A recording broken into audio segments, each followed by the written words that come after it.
వాళ్ళకి తర్వాత కొందరికేమో కాళ్ళు ఆడిస్తేనే ప్రశాంతంగా ఉంటది. అంటే వేళ్ళు ఆడియడము, హ్మ్. ఈ పాదాల వేళ్ళు ఇలా ఆడియడము, లేకపోతే పాదం పైకి కిందకి అనడం, లేకపోతే కాలే ఊరికే విదిల్చడము, కాళ్ళే కదిలిస్తేనే ప్రశాంతంగా ఉంటది. హ్మ్. సో ఇవన్నిటిని క్రాంప్స్, నాక్టర్నల్ క్రాంప్స్ అంటారు. ఈ నాక్టర్నల్ క్రాంప్స్‌కి రకరకాల కారణాలు. Vitamin E deficiency, okay. Zinc deficiency, B12 deficiency, హ్మ్. ఐరన్ తక్కువైపోవడము వీటి వల్ల వస్తది. హ్మ్. అలాగే కొందరికి రెస్ట్‌లెస్ లెగ్ సిండ్రోమ్ అంటారు. ఈ హ్మ్. రెస్ట్‌లెస్ లెగ్ సిండ్రోమ్ అంటే ఏంటంటే, వాళ్ళు కాళ్ళు ఆడిస్తేనే కొంత ప్రశాంతంగా ఫీల్ అవుతారు. ముఖ్యంగా పడుకున్న తర్వాతనే ఈ సింప్టమ్స్ వస్తాయి. హ్మ్. కూర్చున్నప్పుడు రాదు. పడుకుంటేనే వస్తాయి.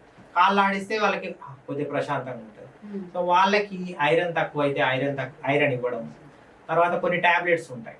హ్మ్. ఆ టాబ్లెట్స్ D2 అగోనిస్ట్‌లు అంటారు. అవి స్పెసిఫిక్ మందులు ఇస్తేనే రిలీఫ్ వస్తది. లేకపోతే సింపుల్‌గా విటమిన్ ఈ డెఫిషియన్సీ, హ్మ్. తర్వాత మజిల్ మెటబాలిజం సరిగ్గా జరగకపోవడం వల్ల మజిల్ కూడా క్రాంప్స్ అవ్వడం, మజిల్ అనేది అలసిపోవడం జరిగిపోయి, హ్మ్. వాటి వల్ల కొందరు ప్రొలాంగ్డ్ స్టాండింగ్స్ ఉంటారు.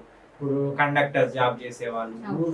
కంటిన్యూయస్‌గా నిలబడేవాళ్ళు హ్మ్. స్ట్రెయిన్ అయిపోతాయి. వాళ్ళ కండరాలు అలసిపోతాయి. అలసిపోయిన వాళ్ళకి సరైన సప్లిమెంట్స్ ఇస్తే ఇంప్రూవ్‌మెంట్ వస్తది.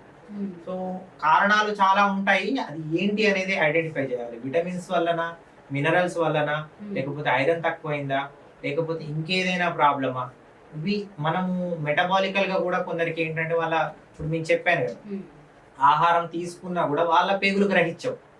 వాళ్ళ హ్మ్. పేగులు గ్రహించే వ్యవస్థ తగ్గిపోతది ఆ విటమిన్. ఆ విటమిన్ బయట నుంచి ఇంజెక్షన్స్ రూపంలో ఇయ్యాల్సి రావచ్చు. ఓకే. విటమిన్ డి తక్కువైపోయి ఉండొచ్చు. సో ఇవన్నీ గూడా సప్లిమెంట్స్ ఇవ్వాలి. హ్మ్. అసలు ఫస్ట్ ఆఫ్ ఆల్ అది రెస్ట్‌లెస్ లెగ్ సిండ్రోమా? లేకపోతే సింపుల్ నాక్టర్నల్ క్రాంప్సా? హ్మ్. ఏంటి అనేది డయాగ్నోస్ చేసి దాని ప్రకారంగా ట్రీట్ చేయాలి.